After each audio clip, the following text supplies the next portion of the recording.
দেখো আমার মনিকে নিয়ে আমরা কত দুষ্টুমি করি। হ্যাঁ, ও না ভীষণ দুষ্টু হয়ে গেছে, শুধু খালি কাটাকাটি করে।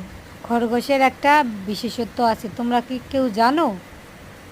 কেউ জানো না কিন্তু খরগোশের এই সামনের দাঁত সোজা রাখার জন্য খরগোশ কি করে বলো তো দেখি?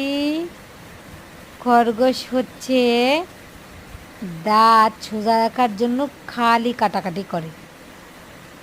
কাপড় হোক, সেটা আপনার কাঠি হোক, খড়ি হোক, যত শক্ত কিছু কাটবে খরগোশের দাঁতগুলো ততই শক্ত থাকবে, শক্ত পোক্ত থাকবে। বুঝতে পেরেছো বন্ধুরা?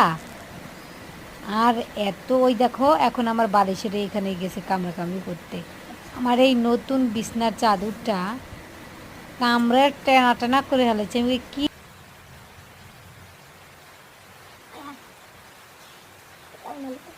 মা